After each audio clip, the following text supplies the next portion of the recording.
There's a lot of planning for transformations going to happen over the next 12 months and beyond, as we know. And I'll just make the point, which I know we'll touch on, which is that, in most people's lifetime, from a working point of view, they'll only deal with probably one major transformation program at a company that they work at. When a project kicks off, very often the business unit that actually is the one that's being transformed, very often they're left out of the decision making in terms of we're going with this vendor, we're going with this software, we're going with this implementation partner. And then the business unit finds out later. And I've seen many situations where a whole lot of decisions are made in the planning and in the setup of a project. And then the consultants sit down with the business side and say, okay, here's what we're doing, here's how it works. And the business will say, or the business people will say, but we don't work this way. Hello everyone, welcome to this episode. Ashley and I will be discussing preventing, mitigating and managing conflicts. As we know, we are exploring the butterfly effects, where we have the opportunity to create an intentional positive change in the world. So I'll introduce Ashley in a minute, but before we do that, we talk about a pathway or a flight plan. All of us have been on planes and we do have a plan, or the pilot has a plan that he would follow. So during this plan, there is always a possibility of things to go wrong. So for example, the weather may turn and there is also other things that may happen. So what we trust is that there is always a plan to mitigate whatever happens. And this is what we are going to explore and learn more from Ashley's experience. So there is power in setting things up right, and what has been will be there and it'll all be done again. That's some words from ancient wisdom from me, and we'll do a deep dive. So Ashley, welcome to the episode, and you are known as the person who diffuses bombs. So please tell us more about you. Firstly, thanks, Judith, and thanks for inviting me on. I'm looking forward to this. I think we're going to have a great conversation. Yes, so the man who diffuses bombs, and by the way, I have a copy of my book right here, which is where the title comes from. So I suppose, look, my expertise really is in untangling what I call the commercial and delivery challenges related to transformation programs, in particular, I suppose, SAP S/4HANA programs, but also other similar technology projects as well. I get brought in to manage, recover, I suppose, and sometimes oversee programs that get into trouble. And when I say commercial challenges, I'm referring to what I say is the business side of delivering these transformation programs. That might be vendor management. It might be understanding contracts from a point of view of roles and responsibilities. Most people don't like to go down the path of, bringing out the contract, but the truth is that you signed up for something. So you need to understand what you signed up for, who's meant to be doing what. From a customer point of view, what did you sign up for? And what do you expect to get delivered? And of course, when there are problem situations and things go wrong, what did you expect and where is it going wrong? So I think that's quite significant. And just to finish off in my background, so my role, I was previously at SAP, prior to that at IBM, but more significantly at SAP in the last 7 years up to 12 months ago. And my role was the head of commercial escalations across Asia Pacific, Japan, but I also looked after special assignments in SAP UK and Ireland. I also got involved in global initiatives and special projects, and I created a masterclass program called the Mastering Customer Escalations program, which I delivered across the world for SAP over 4 years. And that's still my program today, and I still deliver that at the SAP Global Academy in San Ramon in California. There you go. So a wonderful background, Ashley, and it's a very rare skill. And what you have articulated or what you have explained, it's the experience is very rare to gain. And what we have now as a gift is we have your intellect or your experience that we can all leverage on and use. So for the audience who are listening to it, if you haven't had the opportunity to read the book, it's a very easy read, and you can do it over a weekend. I admire Ashley and especially the work that Ashley has put in to deliver the book, and I would recommend that you read it when you have time. So Ashley, you talk about a lot of things on the book, and especially I am amazed by the simple things that you talk about in setting things up right, which leads to great success. So we'd like to hear from you on a couple of things that is fresh in your mind that all of us can relate to. Sure. Look, I think if you consider what's going on in the market at the moment, there's a lot of planning going on for transformation programs. If you talk specifically in the SAP world, although I don't want to just talk about that, but it's happening everywhere, especially with a tight economy and issues around cash flow and budget approvals. There's a lot of planning for transformation that's going to happen over the next 12 months and beyond, as we know. And I'll just make the point, which I know we'll touch on, which is that, in most people's lifetime, from a working point of view, they'll only deal with probably one major transformation program at a company that they work at, unless they work in the tech industry where they're rolling out transformation programs, to every customer that they come into contact with. If you're working within an end user organization, you're going to be involved in one, and it'll last 10, 20 years potentially, with obviously upgrades as you go, but a major transformation might be one every 10 to 20 years. So the truth is, you've got to get it right. So from my point of view, it starts with the business case, and you've got to get that right. You've got to make sure that you plan for all aspects from a budgeting point of view, financial point of view, and also make sure that the scope covers everything that your business needs to cover and needs to transform. You've got to consider your implementation partner, choose the right vendor, choose the right implementation partner, and these are critical for getting it right from the beginning. When you then are starting to implement, you've got to make sure that you've got great oversight. So, for example, you've got to have strong governance. You've got to make sure that you've got the right mechanisms in place to put out fires when things catch fire, when things start to go wrong.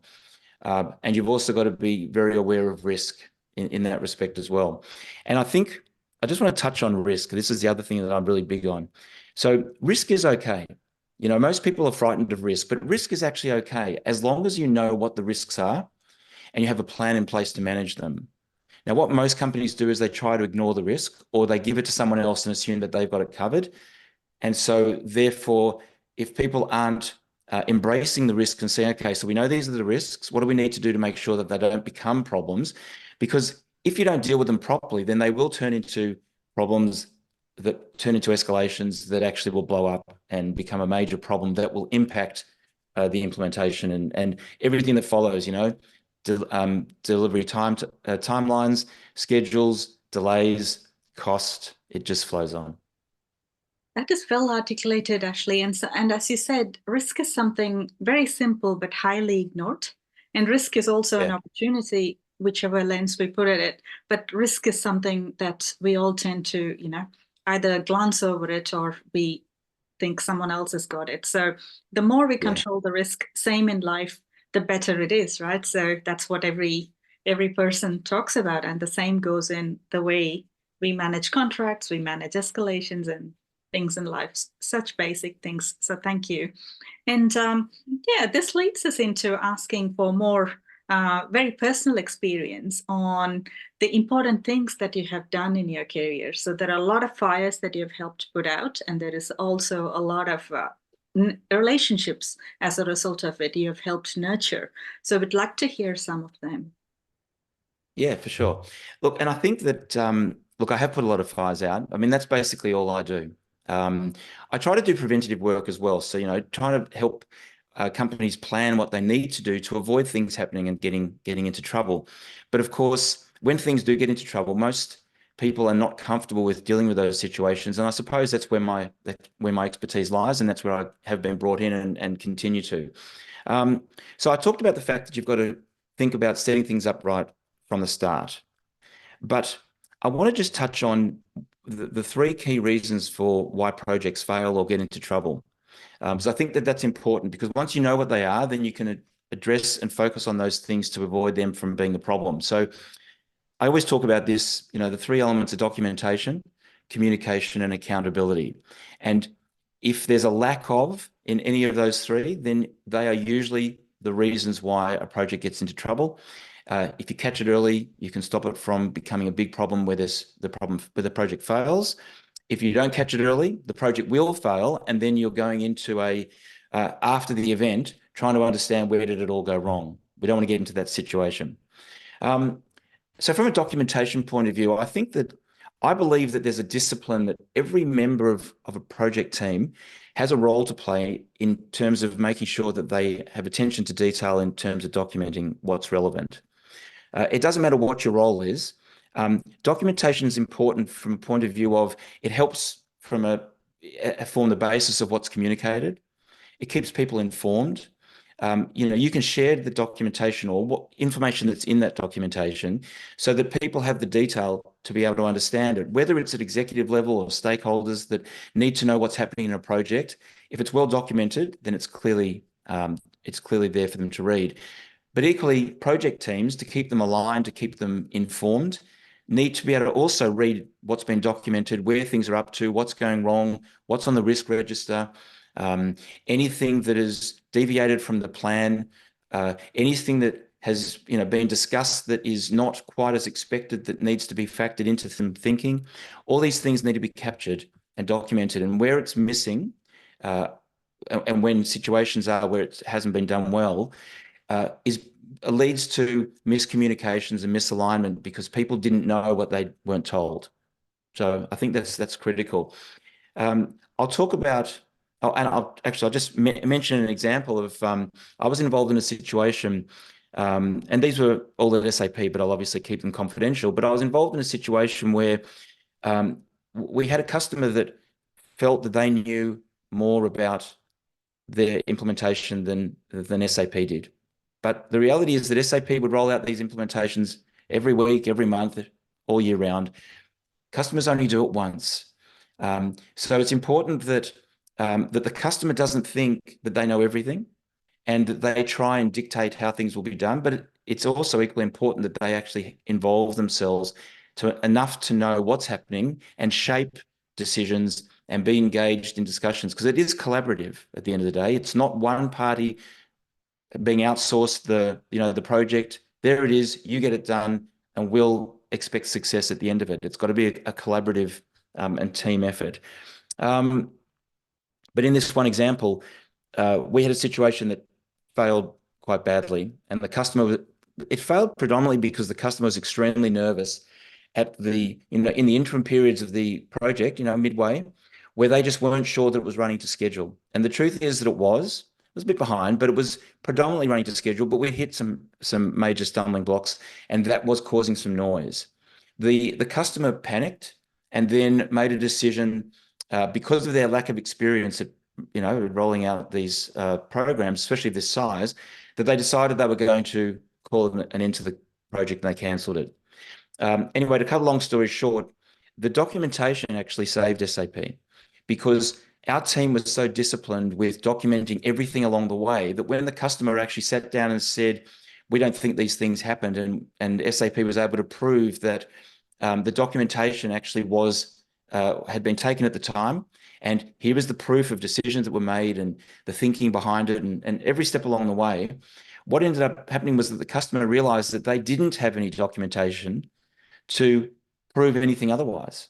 And so it was, the documentation spoke volumes and really was the reason why they realized and they withdrew their compensation claim, not because they were just defeated by a smarter situation where SAP had documentation. It was the importance of being able to say, well, look, let's have a look at the meetings that we had to discuss these points. Let's look at what was discussed, who was in those meetings, who made decisions, and what we agreed at the end of those meetings, which doesn't align with why you cancelled the project. I won't go into any more detail on that level, but enough to highlight where documentation was a really important and, is significant factor for any project, and making sure that you protect yourselves. And by the way, the customer can do the same. So it's not just for the vendor or the implementation partner. All parties should be documenting. It's as simple as that.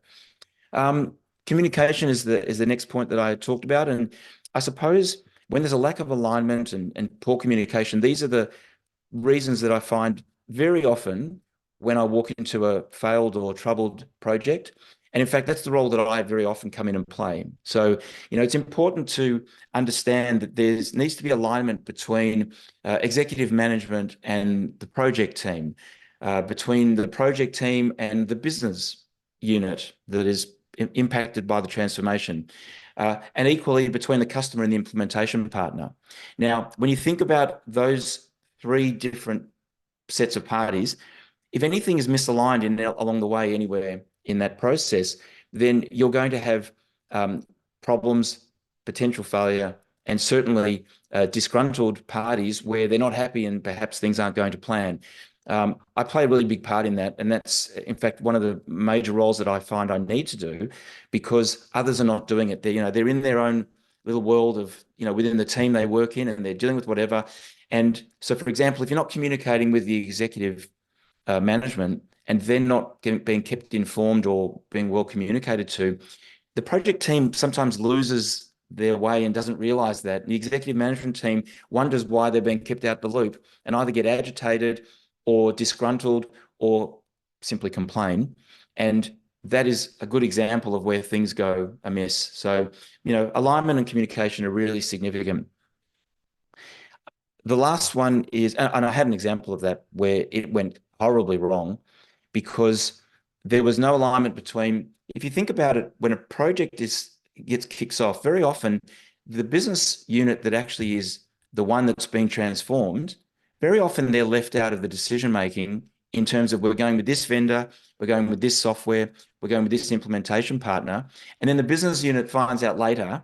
And I've seen many situations where a whole lot of decisions are made in the planning and in the setup of a project. And then the consultants sit down with the business side and say, okay, here's what we're doing, here's how it works. And the business will say, or the business people will say, but we don't work this way. This is not our process, or this is not how our processes work to do what we need to do.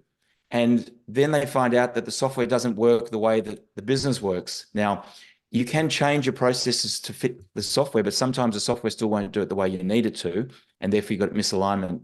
And then you get an upset business unit who is, effectively trying to work out, how do we actually succeed with this? Because contracts have been signed and everyone's expecting this will be delivered. So, I had an example like that went for 9 months, in fact, in terms of the back and forth trying to untangle that situation. And I use that word on purpose because untangling is really what is needed. You've got to pull it apart. You've got to work out not just where it went wrong, but understand where it went wrong, and then work out and have an action plan as to how are we going to set this on the right path for success, and then let's steer it to completion. Not just, I'll hand it back to you, away it goes, and I'll leave it to it. And I play that part predominantly. That's all I do. Because, you need to have someone sometimes from the outside who comes in, sees where it's going wrong, sets it right on a path for success, and then oversees it to completion, because the cost of failure is too great for any company to want to have to deal with. And just the last one is accountability, which is really just say do what you say you're going to do, right? Make promises, keep them. I think that very often a good example is when companies will sign up and they'll say in a contract, they'll say, we'll do that bit, and the implementation partner will do these bits, and we might have a third party that gets involved with something else. And then when it comes to delivery, the company, the customer who's taken on a certain task hasn't got the capability, hasn't got the capacity with the resources they've identified, or the resources that they've got don't have the expertise. And so then they're letting everyone down, but they signed up for that part of the project. They aren't capable of delivering it, either due to unavailability or lack of the resource not being expert enough. And then it impacts the rest of the project. So, whatever you sign up for, you've got to be accountable for, and whatever promises you make, you've got to make sure you keep them and deliver on them. Absolutely, Ashley. I was talking to someone else on a different context, and these three are the main ones that came up as well. So think of it like a wedding.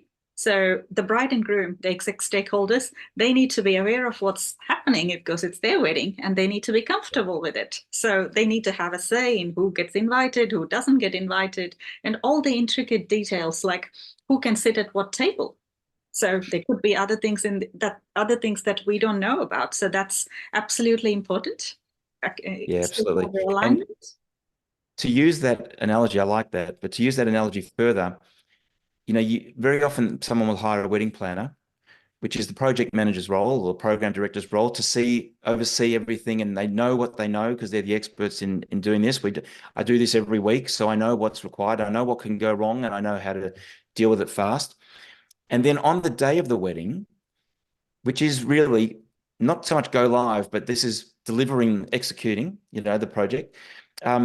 Things can also go wrong. So very often you have to have that wedding planner involved on the day so that the parties can do what they're supposed to do, and someone else is overseeing and making sure that things go to plan, but being ready for when they don't. So it's not just in the planning part, which is where the wedding planner usually is involved, but it's on the day as well. So good analogy. I like that. Keeping it Absolutely. simple, it's easy for everyone to understand. And being a wedding planner, I know how many times we need to have an extra set of safety pins because someone's dress gets dropped off, or the weather doesn't work in our favor, and all those things that would happen, right? So absolutely. So ensure there is stakeholder alignment and inform everything that you to the wedding planner or the PM or the program director. Yeah. And the second one, as you rightly touched on, is the accountability. There are multiple people involved, multiple people there, and everyone has a role to play. And if one of them do not play the role, there is things that will go wrong. Far-reaching effect, butterfly effect. It can have a positive, intentional positive consequence, or if we don't do the right thing, it can also have other consequences. That's what we are trying to mitigate here. And the third one, as you rightly said, simple things that everyone can do, documentation.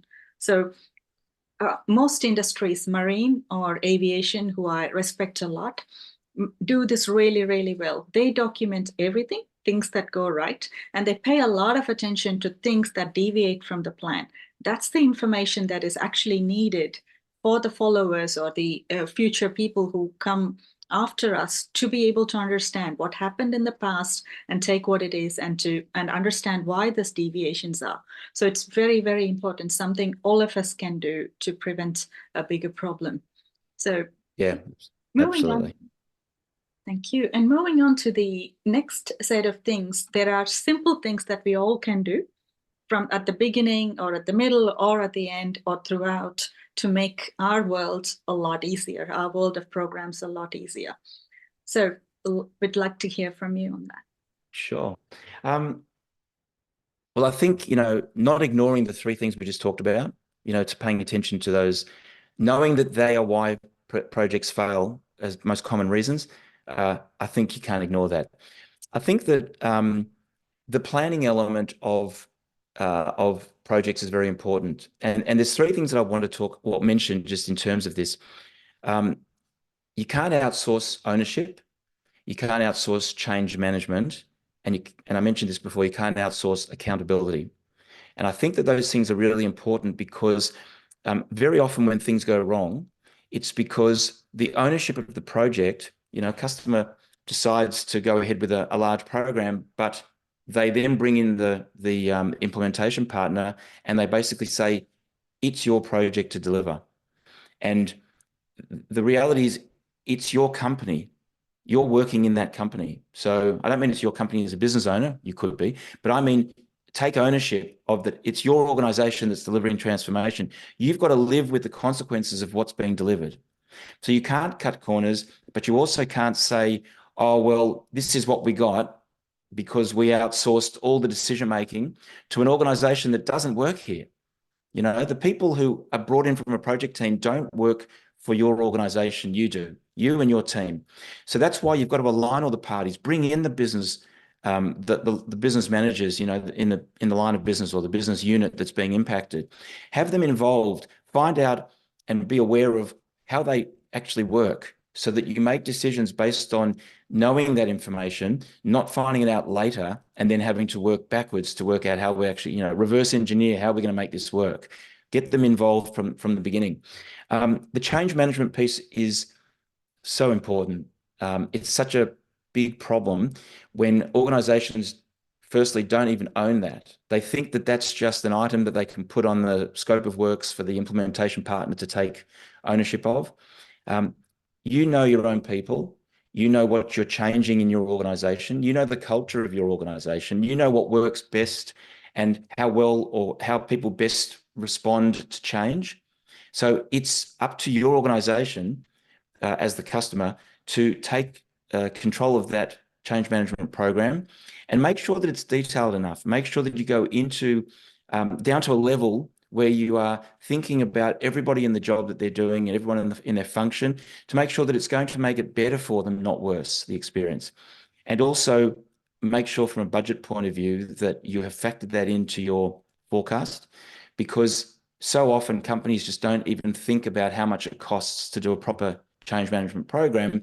And then when the implementation can go really well, and then you get to the users and it all falls apart because you didn't set them up for success because the change management wasn't given enough importance. And I talked before about accountability, which is just making sure that everybody does what they're meant to do. I think also just from during the implementation, I'm going to summarize a little bit here anyway, but identify and manage risks. I always talk about escalation management as it's not waiting for the situation to go wrong and then working out how are you going to fix it. Escalation management is about identifying what could go wrong and how you're going to manage it at the time that you start to see the problem come to the surface, and how do you deal with it to stop it from blowing up, stop it from getting worse, stop it from impacting the deployment.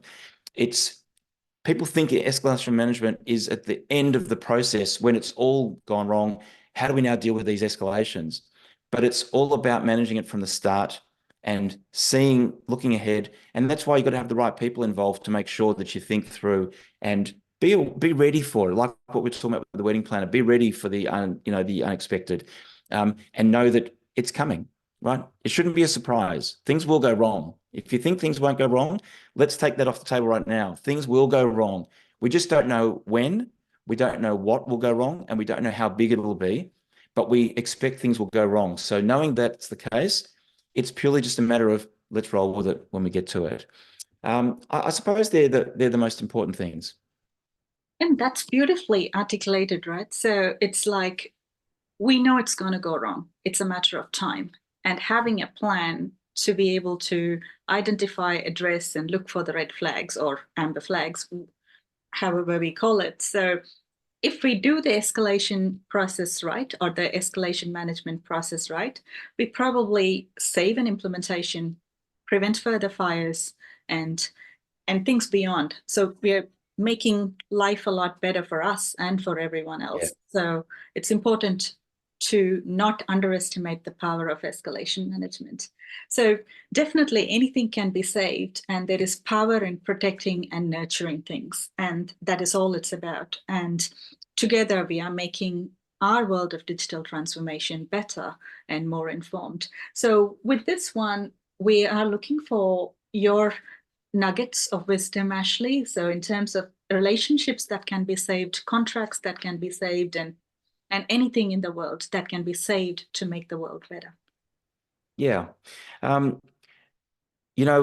I was in my role at SAP in particular, but in general, also at IBM, I mean, IBM, I looked after probably 500 odd cases and complaints and escalation situations. At SAP, about 160. So, I've dealt with a lot in my, over the last 20 years. And my personal KPI was always that at the end of every situation, you should still have the relationship intact. You should still be able to salvage a project if it's salvageable.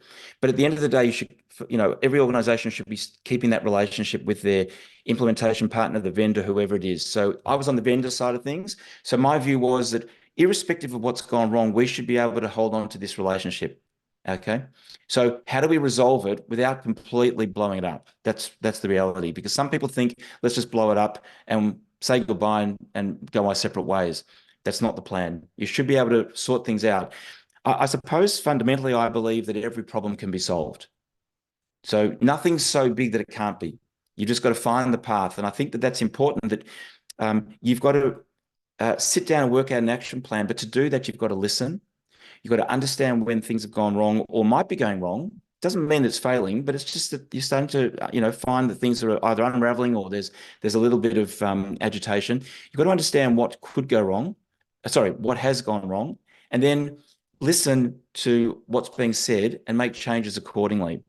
I think that, from my experience, companies don't get into these contracts with a plan to pick a fight and go to court.